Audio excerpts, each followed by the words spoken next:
and welcome to the AniMonday podcast. My name is Colin Hempill. And I'm Kayla Hempill. On our show, we roll the virtual dice each week and must watch a randomly selected anime title. Thanks for joining us. We're back.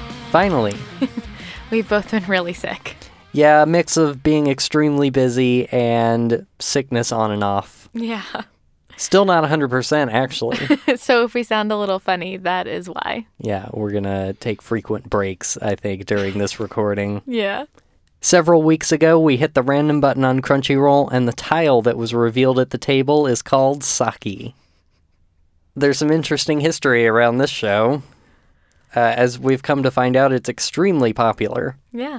Saki began as a manga series in 2006, and it's still ongoing. There have also been a number of interstitial kind of spin-off mangas, and there were anime adaptations in 2009, 2012, and 2014. Wow. Additionally, there were 2 live-action films and 2 seasons worth of a live-action TV drama, as well as 2 games for the PlayStation Portable. Are they Mahjong games? They are Mahjong, yeah. I think with a little bit of like visual novel stuff thrown in for the story. Okay. We watched the first 4 episodes of the original 2009 anime series. Kayla, would you like to give us a synopsis? I would love to. The Mahjong club at Kiyosumi High School has struggled to place in the district's tournament for years, and this year doesn't look any better. Enter Saki Miyanaga, a first-year student with a talent that she has kept hidden for years. Saki hates the game and doesn't wish to pursue this hidden talent, leaving the team desperate to convince her to stay. With Saki's help, can they really win this year's nationals? As we kind of talked about when we first saw the kind of clip for this show and we rolled this particular anime series, it is a sports anime. It's kind of sort of the only sports anime both of us have really seen. Yeah. And it's a weird one to start out with because I don't know how to play Mahjong. No. I think a lot of people in America think of Mahjong as the solitaire-like game that you get. The one pre-installed on Windows. Yes, yes. Most iterations of Mahjong are not like that game. Yeah. Yeah, and so I don't really know like what the Mahjong scene is in Japan. Like, is this a common thing that everyone there kind of knows a little bit, even if they're not competitive at it? Is the competitive scene really big, like it's kind of portrayed in the show? I'm not entirely sure. So there's some stuff around the edges that we don't really know. There's context that we don't have.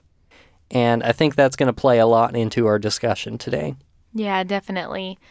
I know I tried to do a lot of research about how to play the game and its significance, and it was more than I had time to really go into. Even between episodes, we kind of got in over our heads and tried to look up a little bit to know what in the world they were talking about. And yeah, I think it's the thing that if you're not sitting down and watching a video at least of somebody teaching you how to play or sitting down with someone who does know how to play, it's kind of hard to figure out on your own. So I think we should jump into the story since this is going to play a lot into our feelings about the story. Yeah, and that's fine too because there's not a whole lot of story yet. It's all pretty minimal. It's very character focused up through the first few episodes. And as with any sports anime, I think that's kind of going to be the case. It's all about getting to the next tournament, winning the next thing. And that's kind of a lot of what we see in this show. Yeah, there's a lot of story beats that are pretty common in, I would argue, not even just like sports anime, but just any media that is centered around sports. So having the player who's naturally very talented, but for some reason doesn't want to play, or having the characters who thought that they were really the best suddenly learn that they're not actually all as good as they think they are. These are things that we see all the time in sports shows or movies and anime, and all of those beats are found even in the first 4 episodes. Yeah, the only kind of reference point I had for this sort of character development is one of the confidants in Persona 5 who I was thinking the whole time, because it wasn't a major character at all. It was somebody that you would go to the church and she was like the only person sitting in there. But I was thinking the whole time, did she play Mahjong? And no, I think it was Shogi, actually. But she had kind of the same trope of like the prodigy with this weird family history of the game, and she's kind of like a local celebrity because she's so good at this like game. This seems so weird to me as an American, because this would be like saying the chess team is like celebrity status. I don't know if that's what it's like over there, but it feels weird to me. From what I've gathered, Mahjong isn't even just a Japanese thing. It's like across a lot of Asian cultures, and it's something that pretty much everyone basically knows how to play. And so I don't know if there's that sort of equivalent here where almost everybody's family has played the same kind of game. So most people are probably competent at it. And to be good, you have to actually be really good. And to be clear, like it seems like it's taken seriously in the show, in the sense that the people who are playing this have like tables installed in their homes that have automated systems in them for like shuffling tiles and pushing them up into the table in front of the players, which is kind of crazy. But if it is really that prevalent in the culture that there are like cafes you can go to where people play this game, but yeah, it's definitely kind of different from our perspective. Yeah. So as far as the story goes, it's kind of like what you were saying. The first few episodes are really setting up the Mahjong team at this high school, trying to recruit Saki and preparing for this initial tournament that they want to get into. And that's pretty much it. Nothing has really happened. At the end of the fourth episode, we find out that they're competing against a pretty high-ranked team, and that's the end of the fourth episode. So I think something I'd like to go into is talking about the main character, Saki, because there's quite a bit there. So personality-wise, Saki is about as generic as they come, at least from what we've seen so far. The interesting thing that they're trying to set up with Saki, though, is that she has this kind of family history with the game that they haven't fully explored yet. We've only gotten taste of different things that have happened in her past. But it seems that her family played a lot of Mahjong growing up, and at least one member of her family is competitive at it. We know that her sister is a well-known player in the community, and her parents might be as well. Just, the whole family kind of knows the game really well. But she had really bad experiences growing up playing this game with her family because they were so competitive, which we might get to later, but I relate with that, just in general, of playing board games with other people. If Saki lost, her family would scold her for being bad at the game, and if she won, they would be salty about losing. So the only winning move for her was to come out even every time. And just kind of based on the rules that we've seen and what they've talked about in the show, it's more difficult to come out even in this game than it is to, consistently at least, not by accident. To plan ahead to the point that you come out even is really difficult, if not unheard of. Yeah, and that's something that she does over and over again, and that's how they realize that she's actually this amazing player. And they try to use that to their benefit because she's done it so much that she doesn't really know how to play any other way. Right. So something I noticed with her in particular is that she's an incredibly flat character. I don't know if this is done on purpose or not. Everything that she encounters, she has this very neutral emotional response to. So things that you can tell she's upset about or excited about still comes off very flat. And I don't know how much credit to give the show, because on one hand, it could just be that she's a really boring character that they've struggled to have her express herself in the way that they're trying to, or if it's a result of this constant criticism by her family. It's hard to give the show credit when that's not really clearly seen. So I can't really tell if I like her and empathize with her, or if I just think that she's flat and boring. Yeah, I kind of felt the same way. When her friend initially invites her to come check out the Mahjong club, she's obviously hesitant about that because she has this history with the game. She plays one round with them and gets up and is like, okay, thanks for having me, and walks out. And they try to chase her down, and she's like, well, actually, I hate the game. Just flat out. Isn't even like, well, it's not my thing. That was my family's thing. I don't care for it. She's like, I hate it. I don't want anything to do with it. Mm-hmm. But she says it, like you said, just this kind of flat. Like, she's even kind of smiling a little bit when she says it. Yeah. And she doesn't back up that statement of being like, hell no, I'm not playing this game. Yeah. I will not join your club. Yeah. Please stop talking to me. Mm-hmm. It's more just this kind of like wishy-washy, doesn't really know what she wants to do sort of response. Yeah. Yeah, and like I said, if it was made more clear or even alluded to more that this was a result of the way her family treated her, that would make sense. And at first I thought that was the case until we interact with her dad. And her dad is really kind, and it's just like, oh, do you think we should get rid of this Mahjong table? Like, we don't really play it anymore.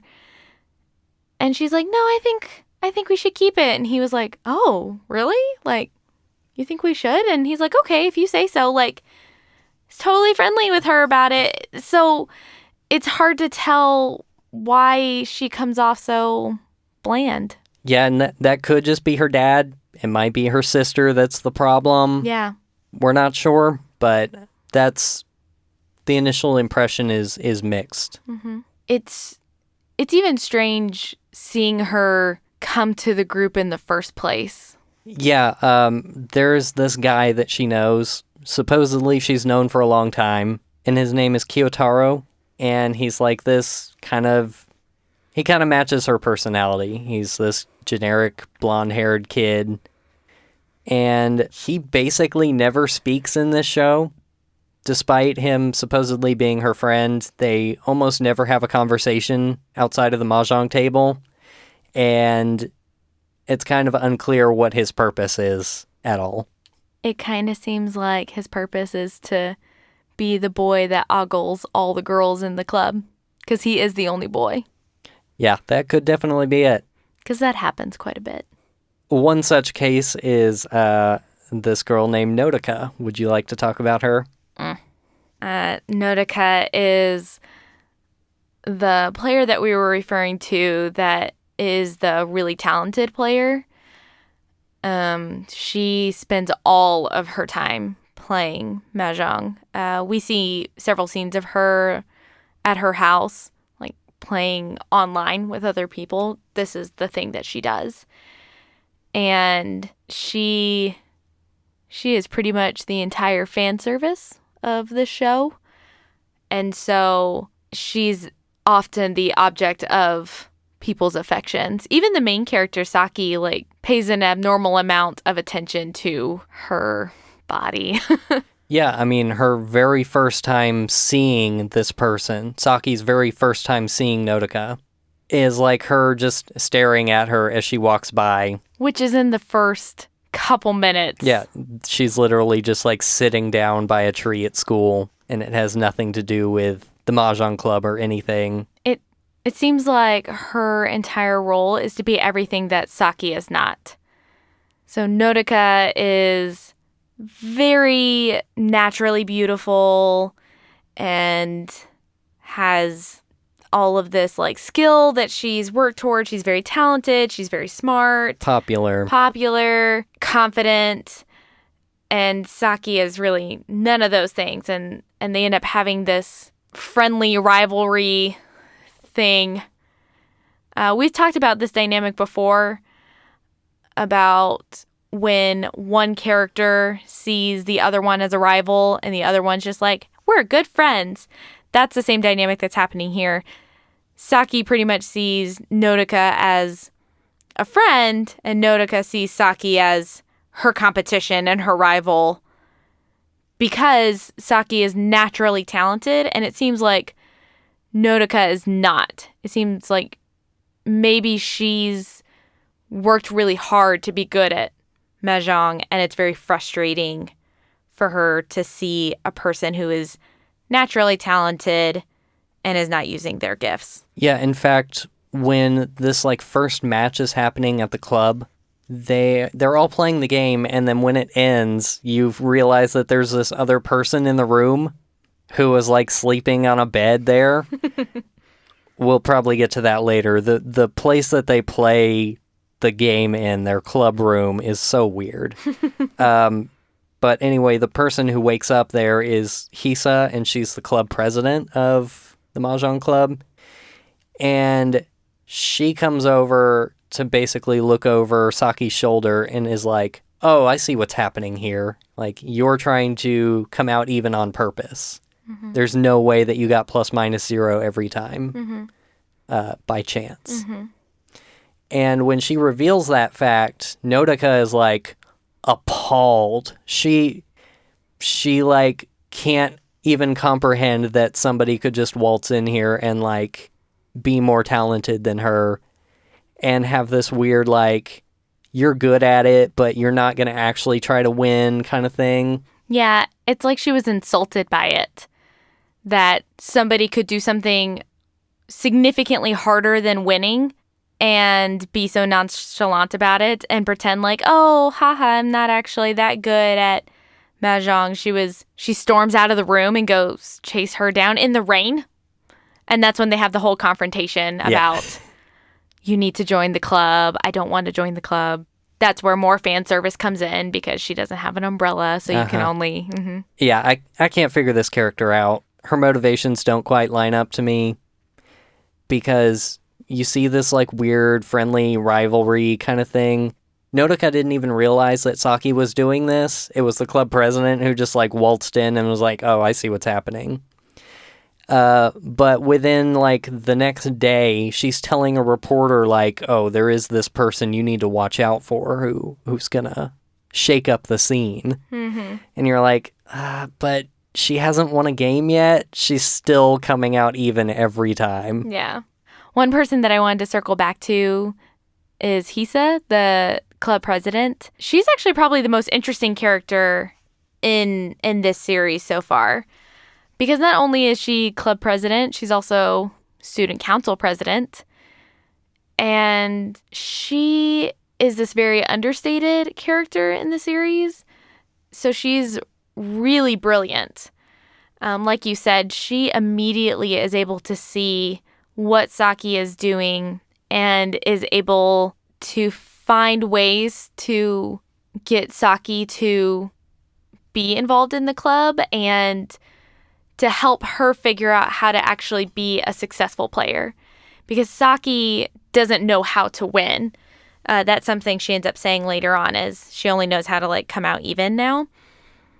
And so Hisa is able to manipulate Saki into thinking she's coming out even, but actually winning.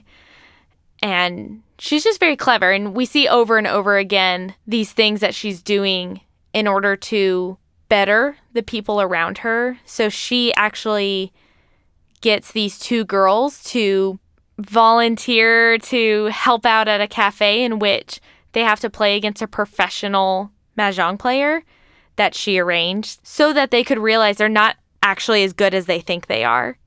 And it's such a shame that she's not a more utilized character. And maybe she will be later on, but she is by far the most interesting character in this series. Yeah, I would agree with that. We definitely don't get to see much of her.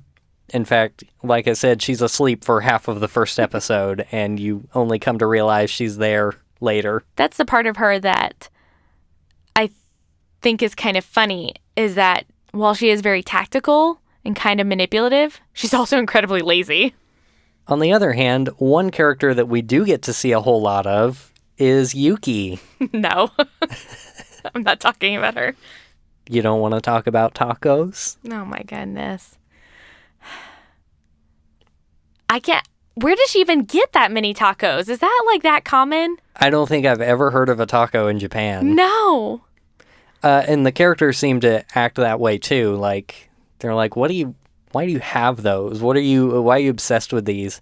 She has to explain to them what a taco is at some point, and she describes it in the most bizarre way.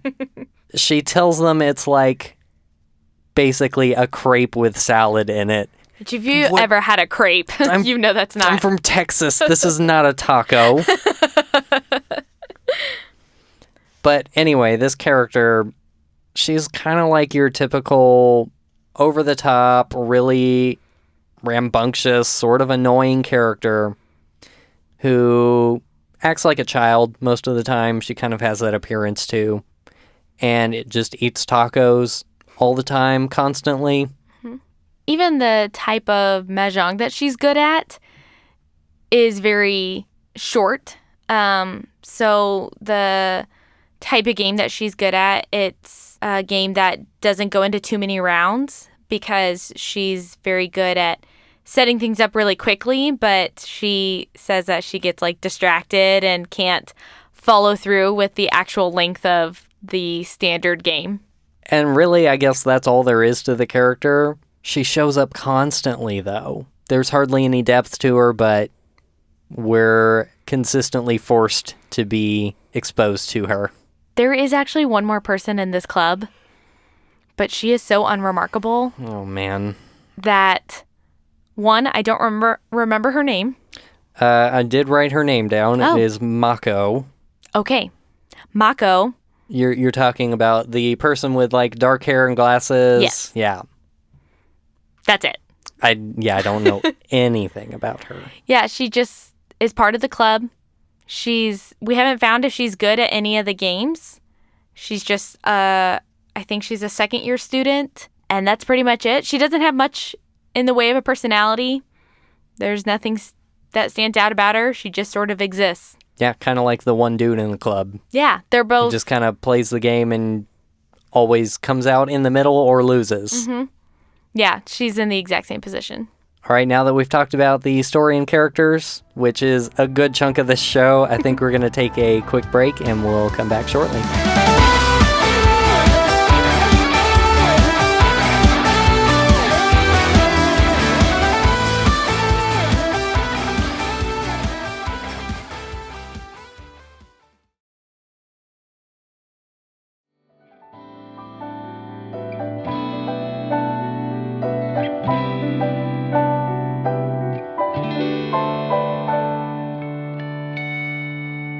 And we're back.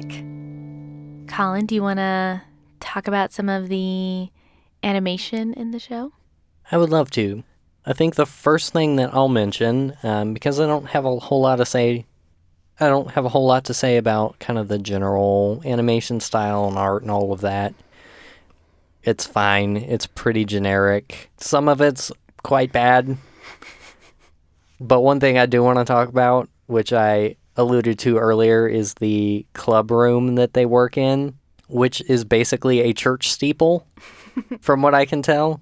Oh, I thought it was like a clock tower, kind of. Something like that. They're basically up in an attic, from what it seems to be, and right down to having stained glass on the walls. Oh, yeah. It's super weird. But one thing that does happen pretty frequently on this show is a mix of 3D and kind of normal 2D looking animation. The CG stuff is seemingly pretty random stuff. For example, there is a ceiling fan. I forgot about the ceiling fan. Which makes frequent appearance in this show. To the point that I almost named the ceiling fan. It just came up so frequently.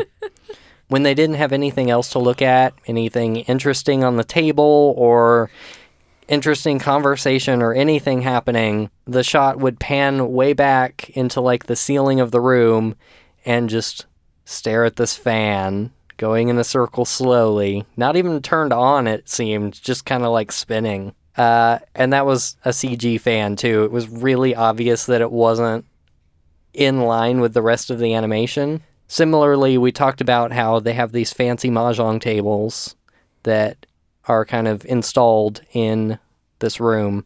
And all of that is also CG. So you see like the mechanisms bringing the tiles up into the table and some of the stuff underneath it, like moving tiles around.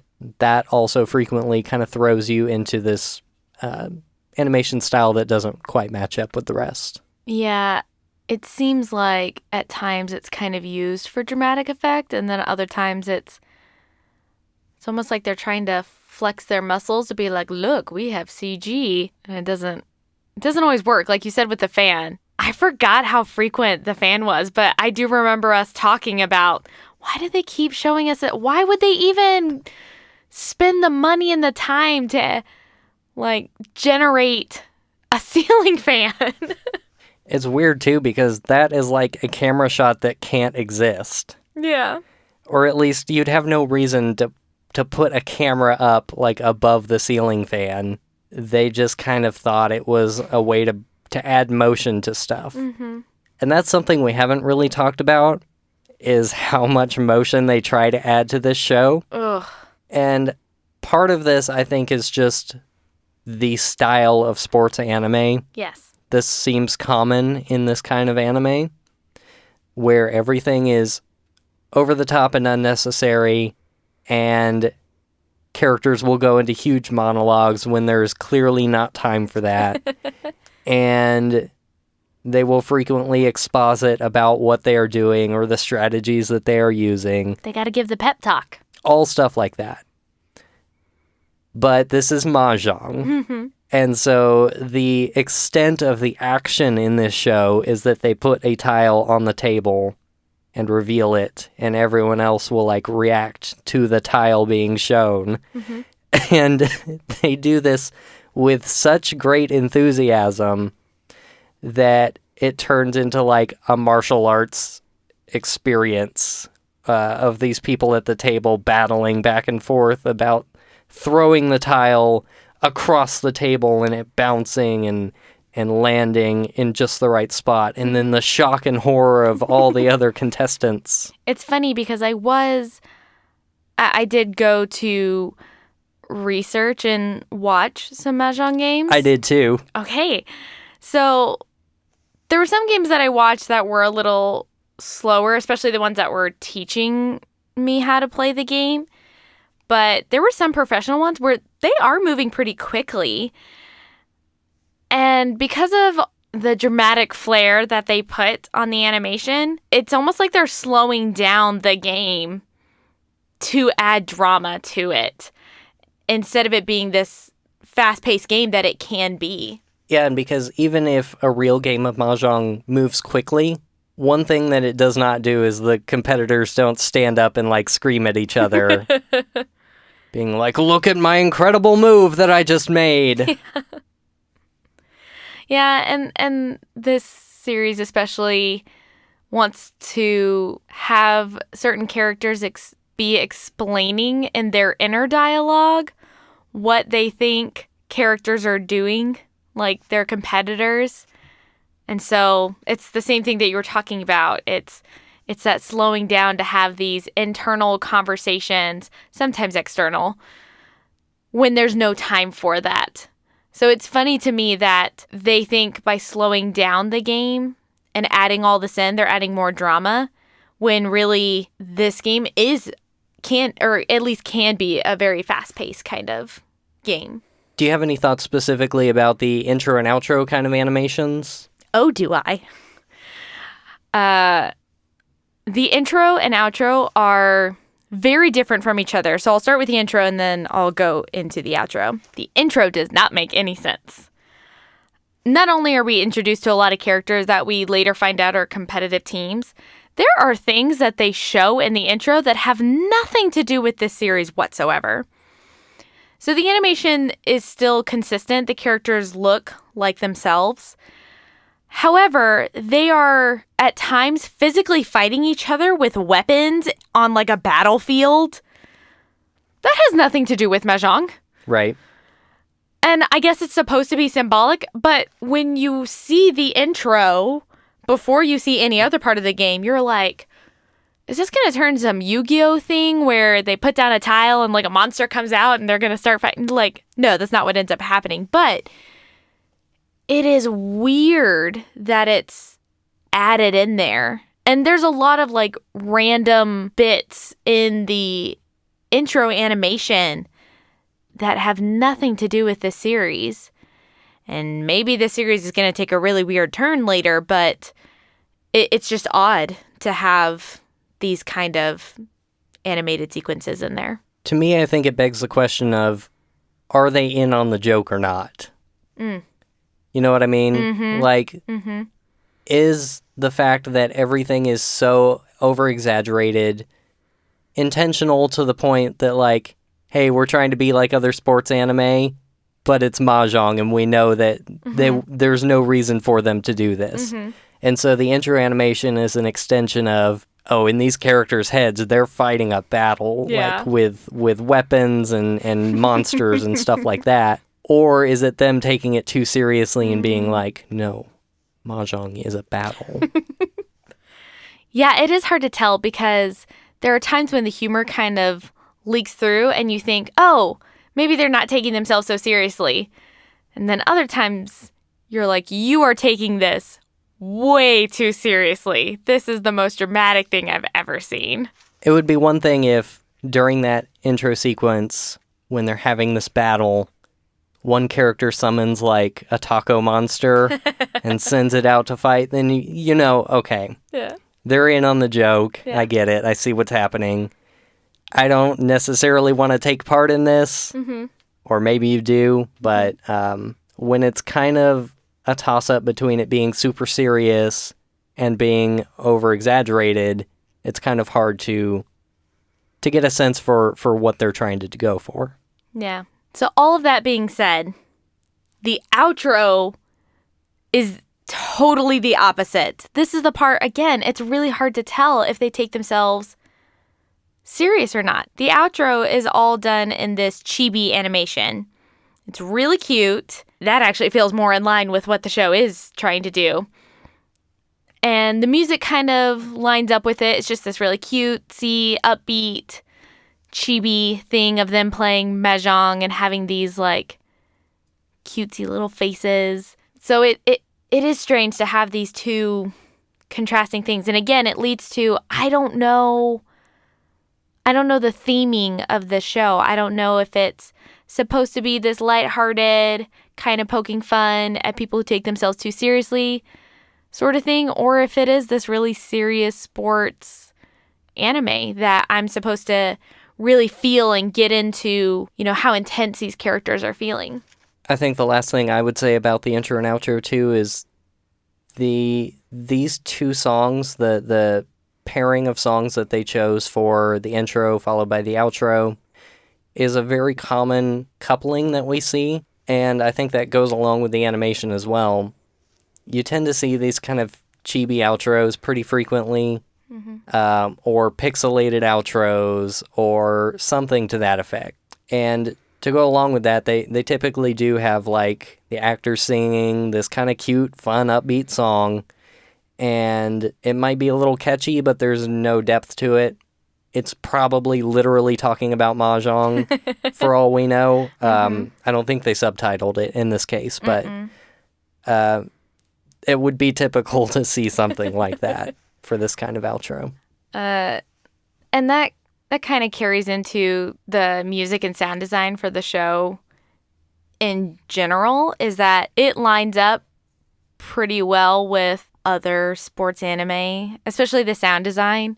Anytime a character like drops down like a tile, or they go to grab, to draw a tile, there's some sort of dramatic sound that's played to heighten the the mood, and it's pretty predictable. It's over the top.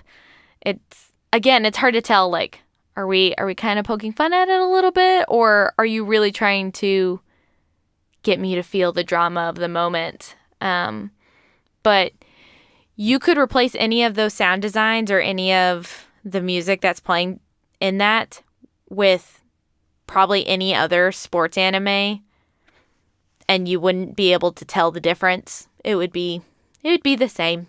I think that kind of ties into something I think we both wanted to talk about as well.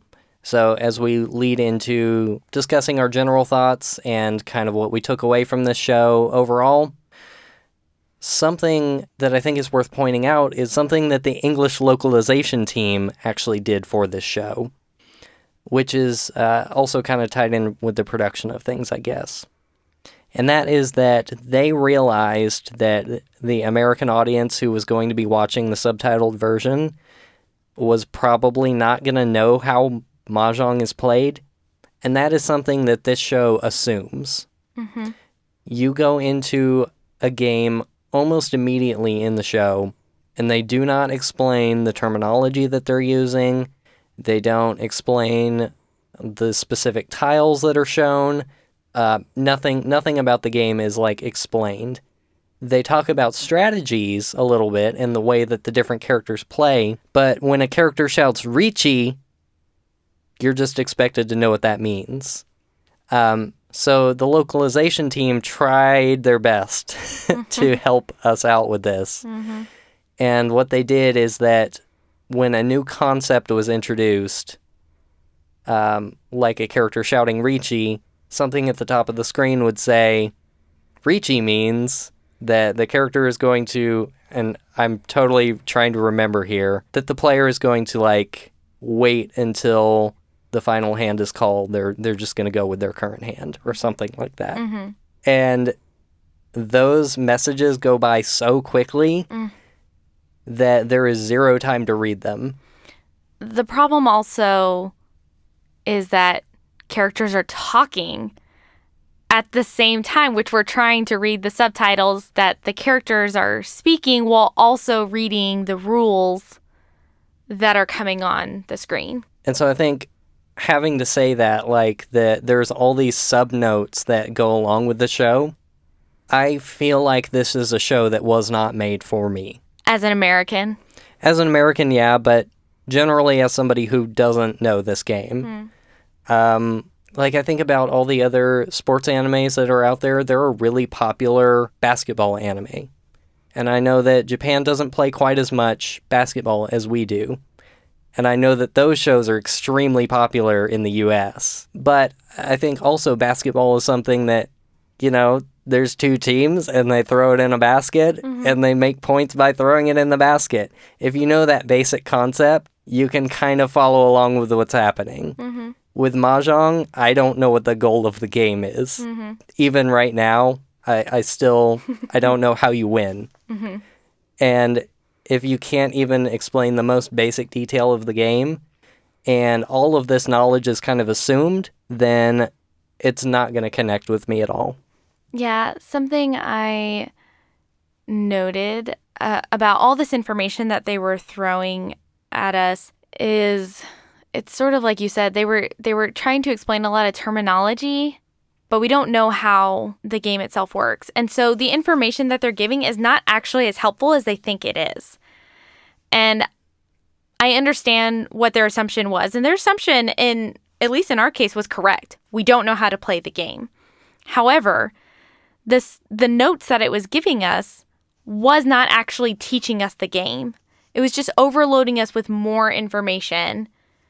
And I wish that it would assume that I would either learn what the game was, or what they could have done is what we've seen other shows do when they have a lot of lore or information that they want the audience to know, is they could have put in, like, cards in between the, like, commercial breaks that happen that explain some of that.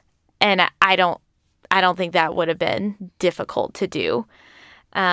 I wish one of those two things would have happened instead of what they ended up doing, because it it ends up being very overwhelming because I can't read both things at once. And so then I'm getting frustrated because I know that I'm missing information that they had intended for me to take in and is actually kind of important for me to know.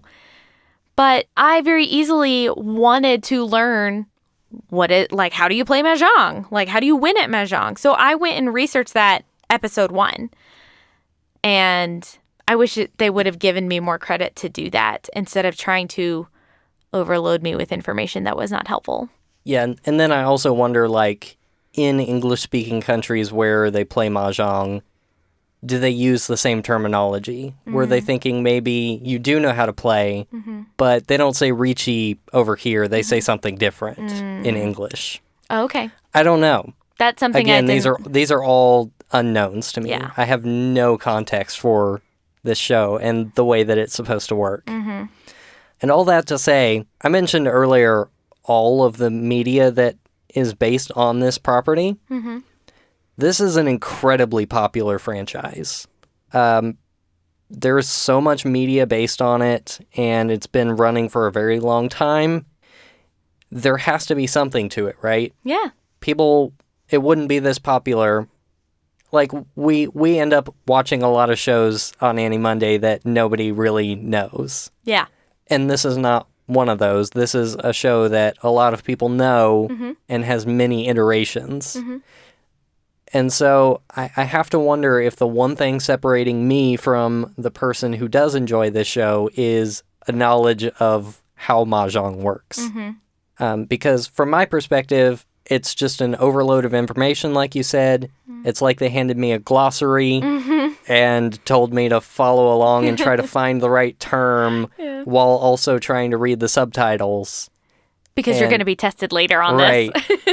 And so it comes across as boring and tedious and kind of exhausting. And then on top of that, you add in the fact that they're doing this over-exaggeration of everything, which makes everything just kind of feel silly. Like, it's not even worth my time to go learn the game because the characters are kind of taking it too seriously, but not taking it seriously at all. And I don't know what to do with that weird kind of drama. So with all of this being said, would you watch more of this? I'm going to say no. And I would also say there might be a universe in which there is a version of me who knows how to play Mahjong who would enjoy this show. And in that universe where I do know how to play the game, maybe there's a slim chance that I actually enjoy the show too. And how about you, Kayla? I'm also going to say no with a small caveat, which is this anime did do one thing for me, is I really want to learn how to play Mahjong. It does look like a fun game, especially the more I was trying to learn the rules and watching people play. It does look really interesting. I can see why people are very interested in Mahjong, and I am kind of embarrassed to say that like all I've ever played is the solitaire one, and that seems incredibly boring compared to the real game.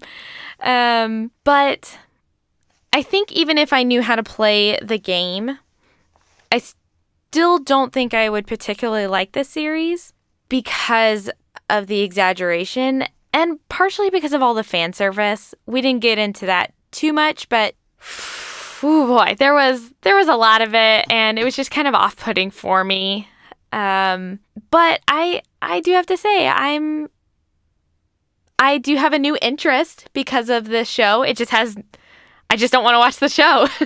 I'd rather actually go learn how to play the game and maybe have fun playing a new game. Should we like run out right now and get one of those like cool tables with all the shuffling and stuff? One step at a time. I think we can jump right to pro level. You probably could. You're good at everything. False. All right. Well, I think that about does it for this week. If you want to learn more about our show, you can visit our website at animonday.moe. That's animonday.moe. You can send us questions and comments to podcast@animonday.moe. And you can find us on Facebook and Twitter. Our username is AniMondayCast, and you can find links for that on our website. Quick reminder to everyone, since it's been a while since the last time we had a podcast episode, we're about a month out from Anime CTX, which will be our first live show. I want to say woo, and then you kept talking. Sorry. Woo. Woo. Hype. So get ready for that. Like we said, badges are available now, so you can go ahead and get those registered, and then you'll be ready for that anime convention. We promise we won't be sick. We'll try. Either way, the show will go on. Thank you so much to Crunchyroll for all of the anime that you provide, and for the random button, which produces these wonderful and wonderfully terrible results. If you want to follow along with us each week, you'll find a link to the current title on our website and social media so that you can watch what we're watching. Finally, thanks to C2A for providing the intro and outro music for our show, which are on the Senpai EPs, which are available on his Bandcamp. You ready to roll again? I think so. It's been so long. Do you remember how? I hope they still have the button. Podcast would be over. We would find a way. Random button in 3, 2, 1. All right, the anime for this week is Dusk Maiden of Amnesia. What? It might be our first horror show. No. The first episode is called Ghost Maiden. Mm-hmm. Guys, I don't do spoopy shows. Nope, she doesn't. I don't like spoopy. Mm-hmm. I might be living under my weighted blanket for the next week while we're watching this, y'all. Mm-hmm. All right. Wish us luck. Yep, we'll need it. All right. We're going to see you all next week. We promise. Yeah, for sure. Thanks for sticking with us, and we'll see you next time. Bye, everyone. Bye.